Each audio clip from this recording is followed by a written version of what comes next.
Thanks everyone for having me. This is really great to be back. So I spent a lot of my youth here in Newcastle at the Uni of Newcastle, so haven't been back for a while, so it's very good to revisit, and a lot of familiar places around town. I got my mum here today at the back because you have to bring your mum to presentations, it's really important. She's also an ex-Uni of Newcastle student, so there you go. So we're both reconnecting with that part of the journey. So I want to share a little bit of the Money Brilliant story with you today. This is a venture that was launched in 2011. I have exited that venture now, so I'm going to share a little bit of that story because that was a bit of a wild ride. And next milestone is a consultancy that I have now, which works with startups in and around helping with that validation stage, and also back into corporates, helping them understand how startups do what they do and do it so much better than they can do it, I guess, and try and bring some of those philosophies back into corporate land. So Money Brilliant actually started its life as cha-ching. It's got quite a money ring to it. And this gentleman in the middle of that photo there is a very good friend of mine, a guy called Peter Lord, and he really founded this business way back in 2011 for very personal reasons. There's a nice shot of his mum and his family there. He's got a financial services background, but really the inspiration for starting this venture was really some of the struggles that his mum had in and around her retirement and her financial life in retirement. She'd worked very hard her whole life. Her mum and dad had, she and her husband had divorced. She'd spent a lot of time focusing on the family and not a lot of time focusing on her individual finances, and sort of ended her career with feeling very short-changed, I guess, in terms of what she had in her retirement fund at that stage. And then she was hit with breast cancer right on the cusp of finishing her career, and wasn't resilient really financially to those changes. And her dad had Pete's dad had kind of moved on, and he really saw his mum struggle around that. And he was sort of inspired by that, saying, come on, there must be a way that we can switch people on to better decision making about their finances earlier in life. And that's the mission he set out to really solve for. And being a close friend of his, he saw me as a good candidate to bring along the journey with him, and it was a purpose, I think, that I could really connect with, because I could see some of the struggles even people in my close network were having in and around this, and I felt it's a very worthy cause. However, I was also in a nice cushy advertising job, and I thought, hang on a second, that sounds really risky, getting involved in that. So I said, how about I invest some money instead, and I'll just keep on my merry way, and I'll give you a little bit of advice and direction. So I invested some money, and he kept hitting me up for money, so I invested more and more money as we went, and also was getting more involved in the problem they were solving and some of the progress they were having. And eventually I said, God, I've got to get into this, because I've now invested so much money, and if I don't get in, I may never see it again. So in I jumped. Which was a fantastic thing, because how many of you in the room are actually in startups at the moment? Yep. It's a big brave move to get involved in this space, because you do sort of forfeit a lot of the creature comforts of having a regular income. You're entering into a really uncertain space. You don't know whether you're going to pull it off, and you probably have that little mental wrestle with yourself every day as to whether or not you've actually got the goods to make it. So just getting through those gates and into a venture is just enormous. So if you find yourself in one, it's a first pat on the back you should give yourself, because it's really scary. But someone said to me, because I did do a little bit of part-time corporate, part-time startup, and someone said to me, if you don't get in, risk all, then you won't make a success of this, because you're not fully committed. And so I took that advice, thinking, yep, I'll get in. And sure enough, we'll raise investment really quickly. Well, it took another 12 months to get investment. So that was, a year of really doing it quite tough, I guess, until we got that. But the rewards that you get from doing it are unbelievable. So I encourage everyone who's got that aspiration to do it. So this is just a little bit, it shows you a little bit of how things evolve. So you heard the concept of MVP. Obviously you start pretty raw, pretty rough. The initial idea for Cha-Ching was really about a community where women could come and share ideas. There was a very basic kind of Excel-based tool that did some kind of budget forecasting. I don't even know if it worked, but it was there. It was pretty crude. And then eventually what we were seeing, so we really understood the problem that we were solving to be around how can we give people a better foundational structure to make decisions about their finances. So people don't make decisions about their finances, and I've been one of those. So you put off decision making about your finances, or you make bad decisions about your finances, really because you don't have sometimes the knowledge around it, or you don't have the right context for decision making. So you can't see where you are in life really to actually be able to make good decisions about your finances. So very quickly we were starting to observe some of the trends that were happening overseas in technology-enabled automation of your financial life. So ways to aggregate your finances together in one place and automate some of the processes around managing your money.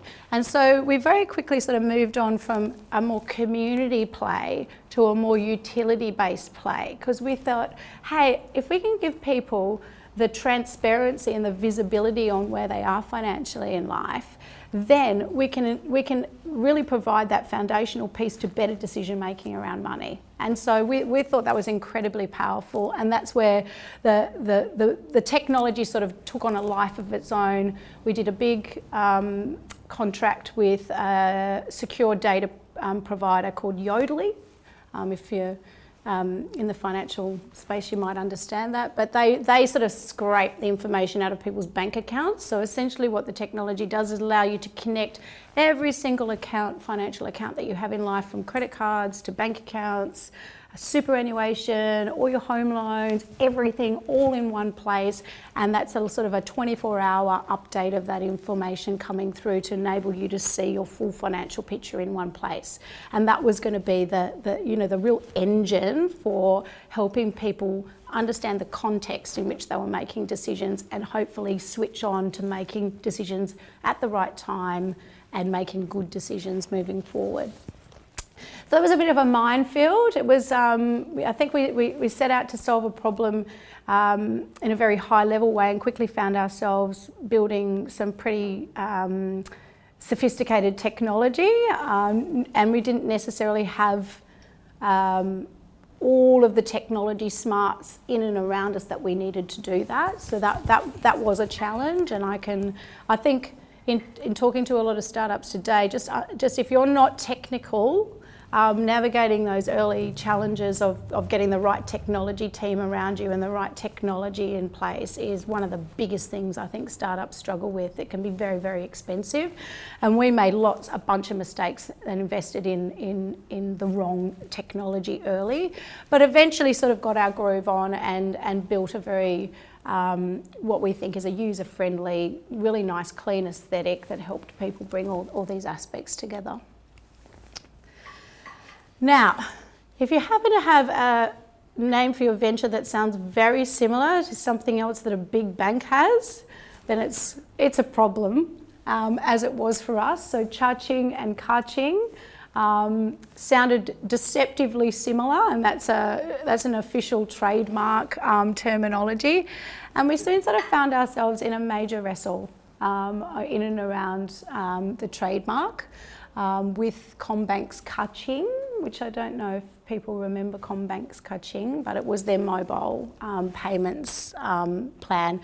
And I won't say too much about that, only that if you do find, choosing a brand name for your venture is really important. Make sure you get some clean space around that, do your checks and balances. But if you do find yourself in a wrestle with a big corporate like the CommBank, don't really take them on. I think you have to find other avenues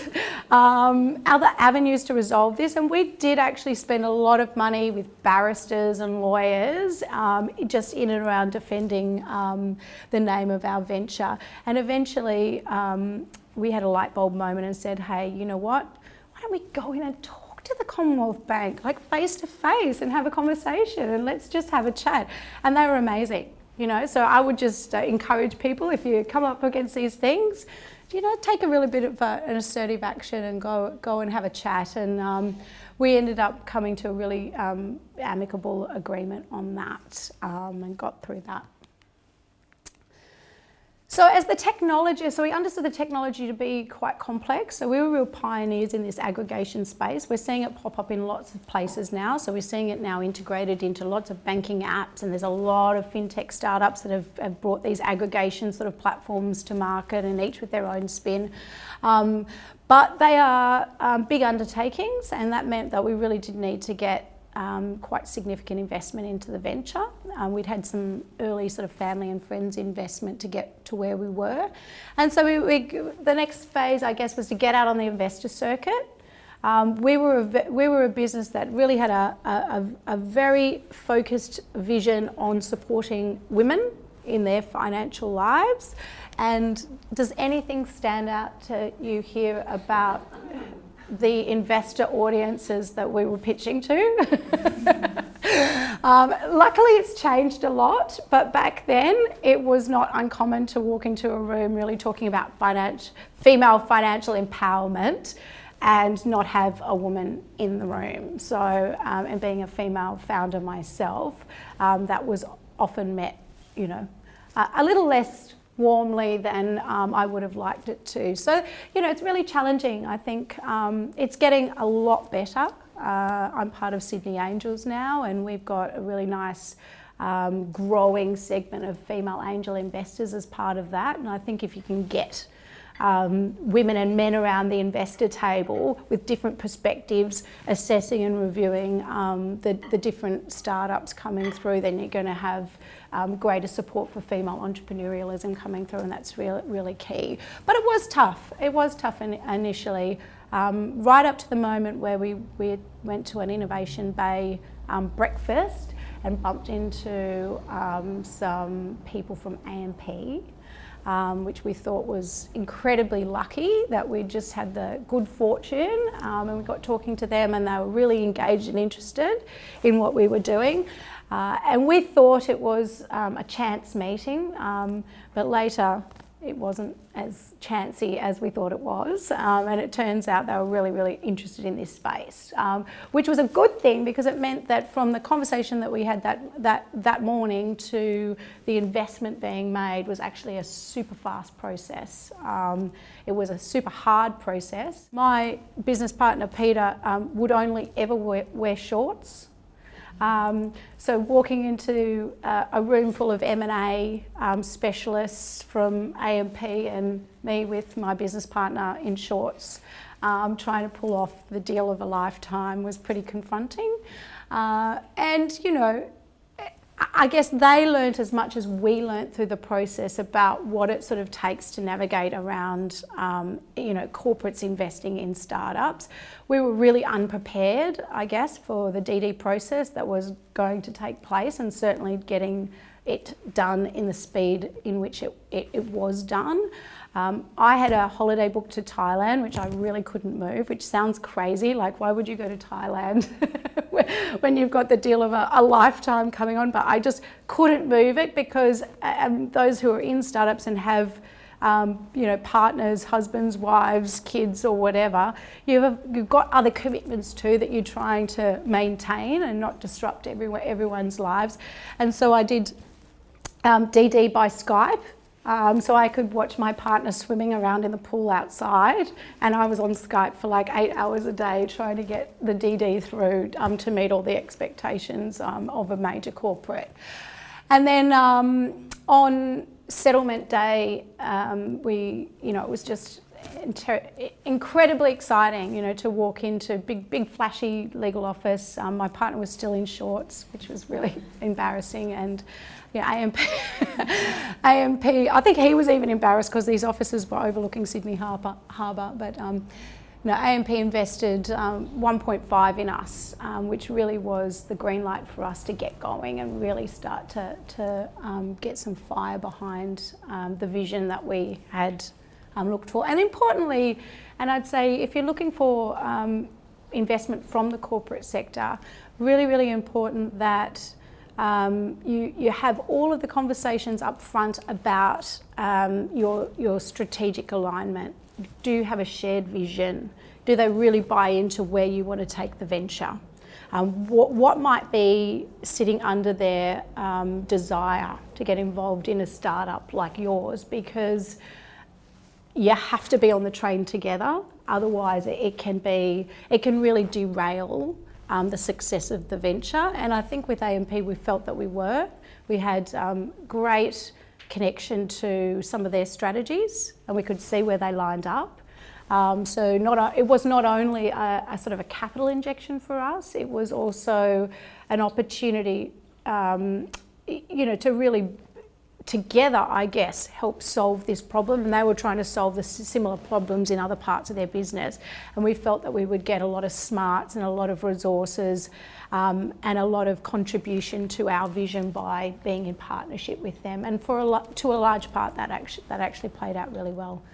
And we were also excited about the size of their customer base, because when you're a startup, you know, your customers are everything, and, you know, being able to tap into, you know, that sort of customer base is pretty powerful as well. So that's when Cha-Ching grew up and became Money Brilliant, and that was an amazing experience too, to be able to, you know, I guess re-look at who we wanted to be as a brand. How do we want to show up to the market? And I think as a fintech or as sort of a challenger, we wanted to create a very different feel to what you see from the normal banking sector, which is very corporate, you know, very driven by their credentials and expertise. And we were really trying to create much more warmth around what we were trying to do for people, and we did a lot of work in and around creating our burning platform. So what is it that we stand for, and why are women, because we were still very much about focusing on women, why are they going to care about us? And so this was our wheel of gold, if you like. So at the heart of it, about supporting the financial well-being of women. On one hand, it's all about how do you actually attract them to your proposition, and when you're in the financial services space, how do you build trust? Because you're actually asking for our technology to work for people, you're asking them to put their banking credentials in, you know, for all of their financial life. So that's a big deal when you're sort of a relatively unknown player in the financial space. So we sort of had this model that really worked for us. So first and foremost, you know, we had a shared social DNA. So this idea of, we know women love to be organised, and this is essentially what we were offering. You know, this is a way to organise your financial life, get it in one place, you know. So we had that sort of real baseline connection with what we know women really like.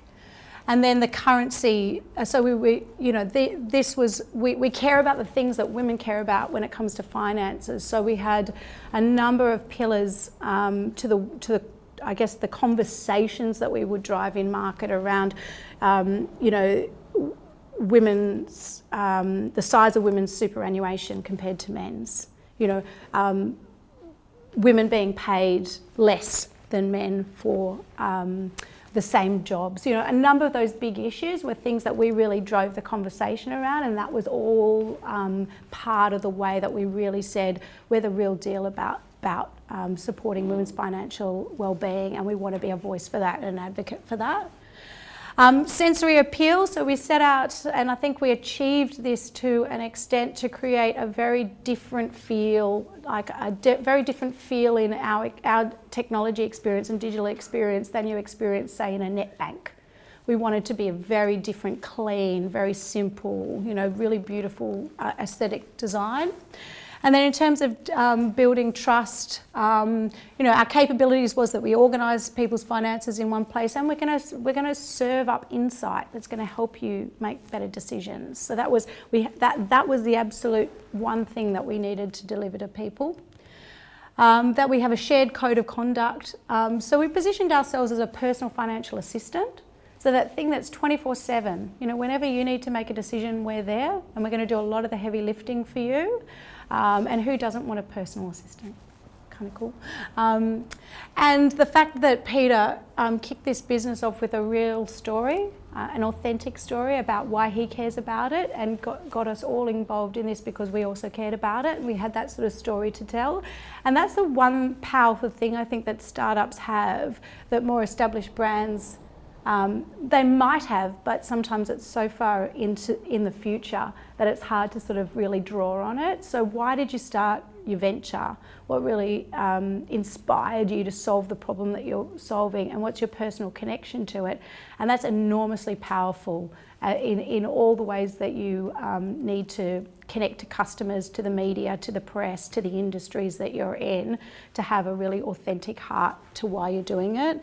And therefore we thought our valued advantage is really the point of difference is that we understand and we really care about the financial well-being of women. And unlike the financial services sector, which likes to position themselves as an expert, like give the problem to us, we'll fix it for you, we really wanted to position ourselves as a financially savvy friend. So you're the boss, we're here to help, we're here to support you.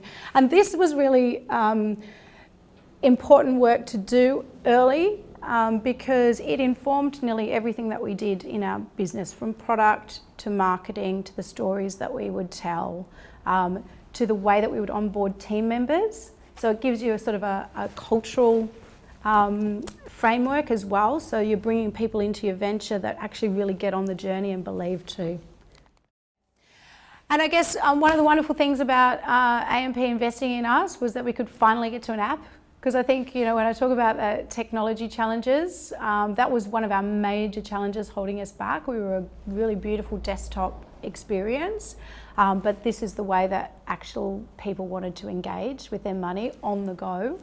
And so we were able to really go through a very immersive lean UX experience to create. We almost threw the desktop in the bin in a way. It had a lot of the back-end functionality, but we started from scratch and said, right, what is the experience that we need to create in mobile to really bring customers into this journey and to give them a really amazing experience. So super clean, big, colour to just give an indicator of health, and the way that the experience was built, and really this came out of validating a lot with customers, was simplicity first and detail down the bottom. So everyone with their money handles things differently. Some people say, give me the headlines. Others want to trawl through. No, I want everything categorised into every neat bucket.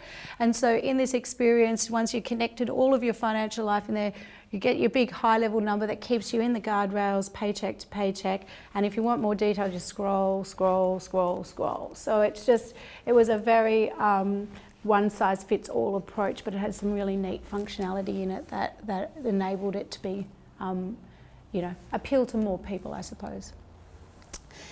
And I think even in a lot of the work that I do with startups today, that sort of the validation and that really laser focus on the customer is still one of the things that people are really challenged by. I know Yolanda, you went through lots of this with your venture. But I would say in the early days, I think we thought we knew better. And what we built first was something that we imagined was a really awesome thing, only to discover that once it's in market, people didn't come back to it as much as we expected them to. And it wasn't really until we understood how important it was to develop every single thing in collaboration with our customers that we really started to get traction. So this is a really important discipline to embed, I think, because it was a radical change to the momentum in our venture once we got into the groove of this. And it was also an all-in approach as well. So everyone, even the CFO, would be involved in this process because they need to understand too what is it that we're developing for customers, and what are the things that we need to validate out to build a sustainable business. So this was an awesome process because it brought everyone together in the business and gave us real momentum towards the things that we knew we needed to validate and achieve. And I think this is why partly we did well with AMP, because we were building a product that had a lot of rigour around it, you know. So the things that we built were very, you know, on point for the things that customers needed, and that's the key to success. But it doesn't stop, because I guess, you know, that organisation piece, which is what I talked about in the wheel, that was kind of first cab off the rank in terms of what we built into the mobile app. So this idea of bringing all your money into one place and giving you visibility on where you are and letting you see, you know, pay cycle to pay cycle, how you pace your spending, giving you spending insights into where your money was going.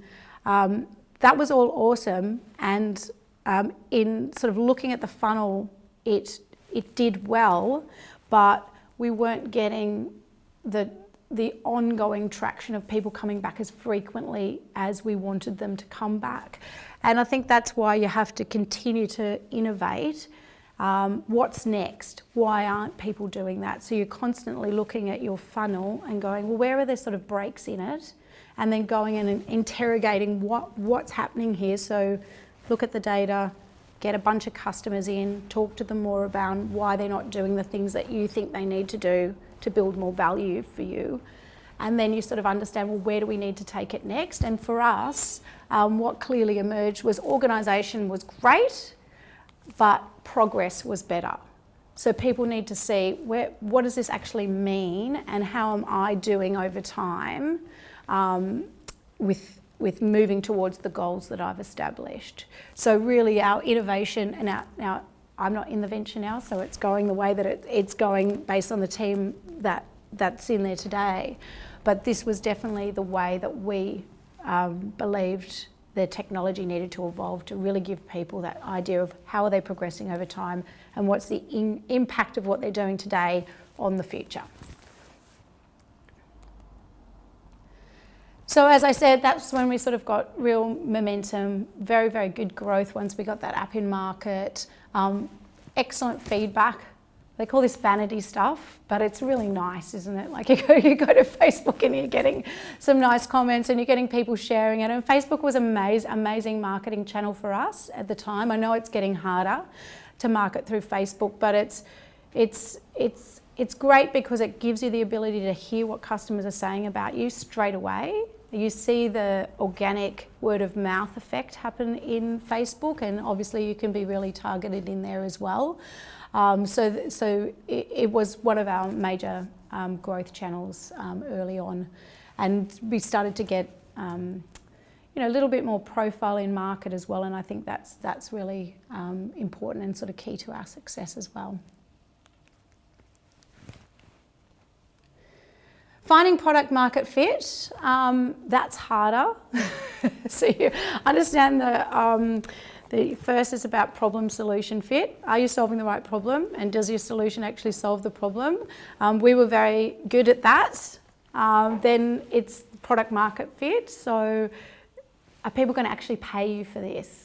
So that you can have a sustainable business. That's a completely different thing. And the way that that was a struggle for us in the early days because our app was free.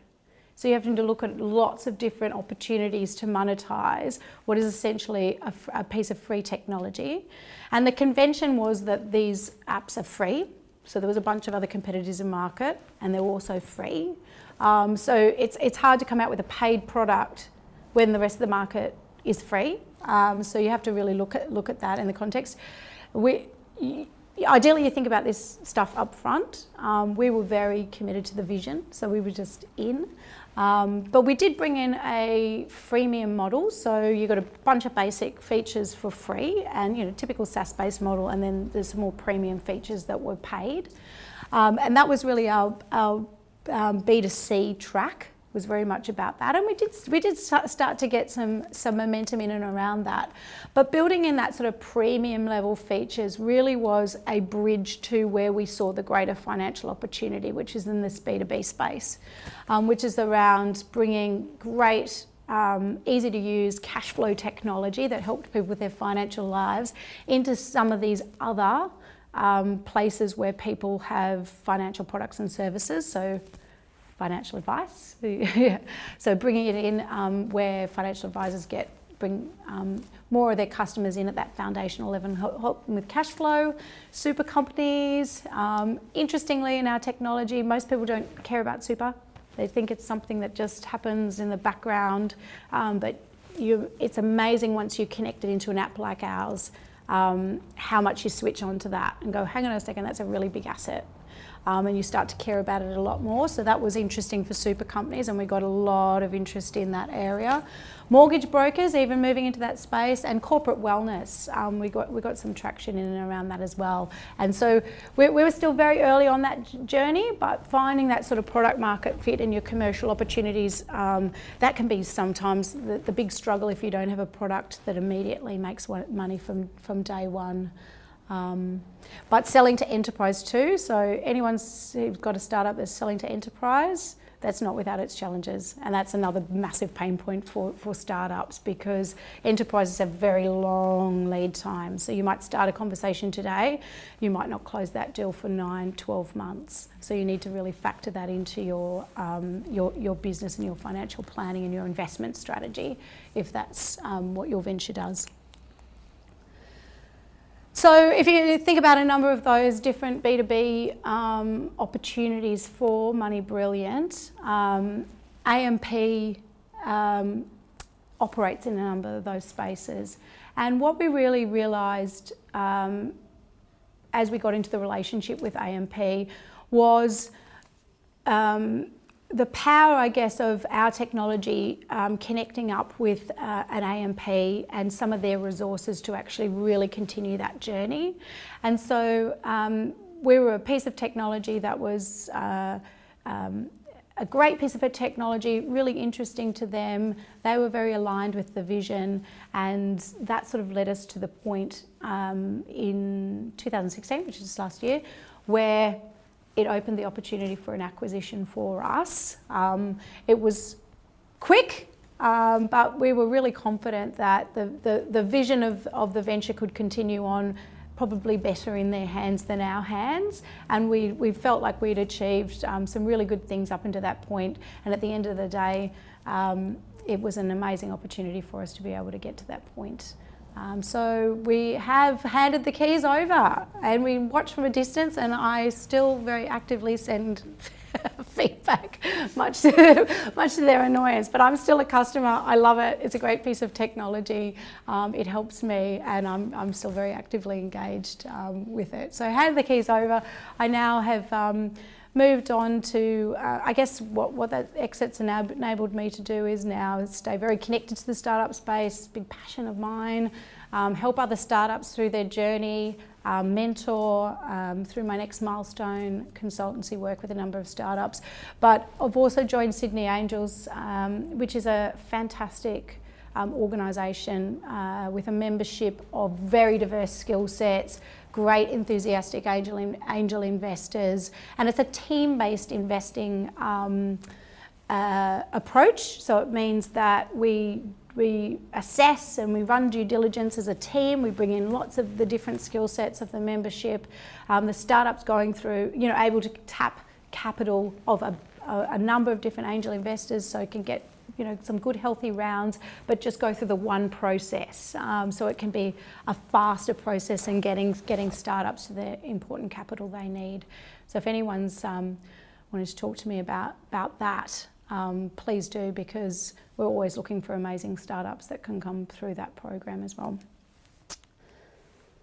So just finally, so the experience of Money Brilliant, it's tough. It's really tough going through that. There's a lot of great uncertainty around it. It's real highs and lows for those who are doing their own venture. Interestingly, you don't forget it. You don't remember any of the lows. You just remember all the highs at the end of it. I don't know, the pain goes away, but I know it was really painful. You probably ask my mum. She didn't see me for 3 years, basically. But all I can think back is like how amazing it was, you know, all the amazing things that you learn. You learn so much about yourself. But just some key things, and these are things not only through my own experience, but now talking to so many startups as part of that angel investing network and the work that I do today, the things that regularly come up that are really tough, things to navigate. Firstly, making smart decisions about technology. It's just critically important. Who you partner with, who's in your team, making sure you bring the right tech talent into your team if you're not a technology person yourself. Getting some good advice around that, I would say, and I've got a whole blog post on LinkedIn about this one. There's a lot of traps, so you just want to make sure that you're making good decisions around technology. Validation. We didn't do enough of this in the early days. I don't think we spoke to many customers, to be honest, in the early days, if I'm being completely honest. And I still see a lot of startups, I still talk to a lot of startups where these questions come up when you're raising capital, you'll be asked, what have you done in this area? And it's incredible how many people have not done much. You know, they really, because as a founder, you get so connected to the problem that you're solving, you also think you know the solution to the problem. So you've got to really stress test your own connection to the problem with other people, because if other people don't share your connection, you're not going to get very far in the journey. So it's so important to do it. And you can do it out on the street. So I work with some corporates where we send them out to talk to customers on the street, and it's really scary, but it's really good. They come back like really energized. Oh my God, these people, they think like this. Yes, they don't think like you, they think like this. So I can't say it enough. It's really important that you do it. Shameless plug for the name of my consultancy. Be focused on milestones. It sounds really like, you know, a no-brainer, but it's amazing how much noise you have when you're in a venture, because you're an ideas person, you've got a million different ideas every single day, and so you switch focus all the time going, oh, what about this? Well, why don't we try this? And we'll try this. But if you get into this discipline of having a milestone that you need to get to, and you'll be really focused about the program of work to get there, not only will you achieve more, but your team and the people around you will come on the journey, and they'll all know what they're doing too. And it has this effect of just really energizing your venture. Like in Money Brilliant, every time we had a milestone, people just worked their tails off to get to it. But the energy in the place was very different from then when we took a little breather afterwards and everyone just went into BAU mode. And just making sure that you celebrate your milestones as well. Like we had a little office above Taylor Square in Sydney, and when we launched our new brand, we launched it, we released it, whole new website, new web app, new brand, released it on Mardi Gras Day, so we could stick our heads out the window and watch the parade go past and have a drink and a bit of a celebration. But that kind of thing, it's really fantastic if you can build that into your culture. Connecting business and investment strategy. So we get very focused on our business strategy. So, you know, if you're a lean, whether it's a lean canvas or whether it's a bigger business strategy, but just thinking about too, how much capital is my business going to need? And how much capital is it going to need over time, and what are the milestones I need to achieve to get a good outcome at those capital raisings? Critically important. It's so important to think about that stuff and not just get sucked into execution of your actual product and solution, because I do come across founders who have needed a lot of capital over time, and it ends up before they've actually got to the point of traction that they have a very reduced share in their venture, and you don't want that. You want to be able to really make sure that there's a really good incentive for you moving through as well. And also on business strategy, I also hear when I talk to startups, because I'm a big one for the discipline of creating a financial model, because in your financial model, and in your expense plan is pretty much how you're going to execute every day, and it's all the assumptions that you're making that you need to go out and validate. So if someone says to me, don't worry about the numbers, they're going to be all wrong. Yes, we know they're going to be all wrong, but you still need the discipline of being able to show what is the next thing in your financial model that you need to go and validate for everyone to get more comfy and confident that you're heading in the right direction. So it's actually really critically important that you can create a financial plan that then can inform the activities that you're doing in your venture. Make money from day one. Don't do what I did. Create a free app. It's really tough to find a commercial model for that. I think if you're a Facebook, that's awesome. And if you think you're going to be the next Facebook, then knock yourself out. But people paying you money for what you're creating is the best form of validation you can have. And so I think I wouldn't do that again necessarily. I would look at ways that you can actually build that in from day one, not expect to commercialise something later. I mean, I'm sure people can do it, but from my experience, that would be more the path that I would go down. And something that sometimes is forgotten in ventures is people first always. You often start out as a founder or two founders, and when it's you guys, you're wearing a million hats, and that's great, and you kind of hit your groove. But as you go along in your journey, your teams builds, you have to deal with investors, all sorts of things come into play. And if you don't have a line of sight to how are you connecting people's roles together, how are you building culture, how are you actually inspiring the team, what kind of team members do you want to bring on board, then very quickly things can kind of unravel as you try and build and scale your venture. So having a real focus on people, how people are feeling on that journey, and bringing them along on the journey is just as important as building your tech or marketing or all of those other aspects of your venture as well. That's it. Questions, if you have any.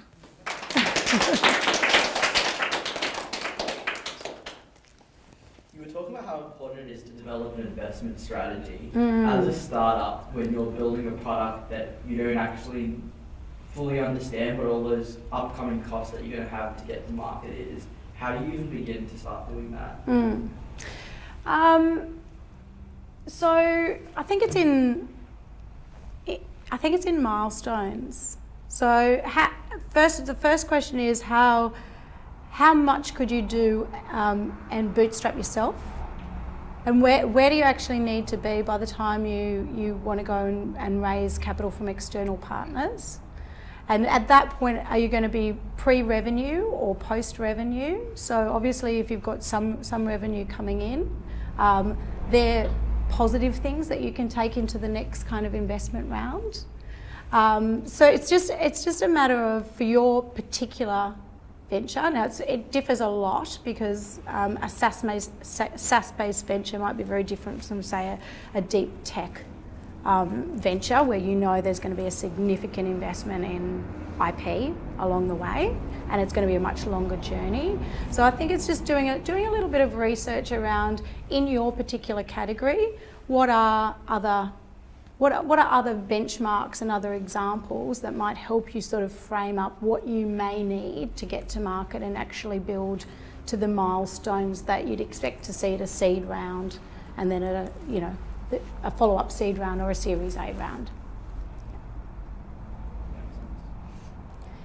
Get some advice about it as well. So just that's one thing that's amazed me in the angel investing space, the level of expertise and experience of other entrepreneurs who are more than happy to spend time with founders, helping them work these things out.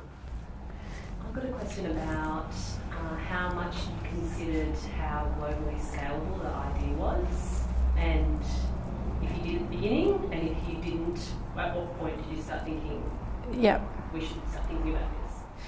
We did think about it because so the two pioneers of this technology were us and Pocketbook. And there were some others probably more focused on the B2B, so My Prosperity and MoneySoft, who are also still going. Now, we made a decision to use Yodlee to provide our secure data feeds. They were global, and that gave us instant access to being able to aggregate across a number of markets across the world. Pocketbook built their own. So we had that in our line of sight from the beginning. However, this technology, it was really pioneered by a company in the US called Mint, which actually sold, because they were first, they sold for $170 million. Not long into their journey, so a couple of years into their journey, they sold to Intuit for $170 million. So the US market was actually quite mature in this technology, and we sort of borrowed it and brought it here.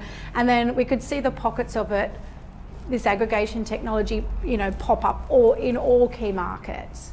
So it sort of was one of those things where would you be differentiated enough to be able to jump borders and actually make a foothold in a market that arguably already had players populating those areas? Yeah. But yes, it's always good if you can think, if you can think global from day one, I think it's a really powerful thing, and investors love it as well, because we're only a little market here. Although arguably in financial services, a really attractive market, so yeah. Thank you so much, Jemma. Thanks for having me. Appreciated that. And then you'll be able to stick around for a little bit if Yep. anyone wants to ask me. one-on-one. Yep. Okay, great. Thanks so much, Jemma. Thank you. Thanks guys for having me.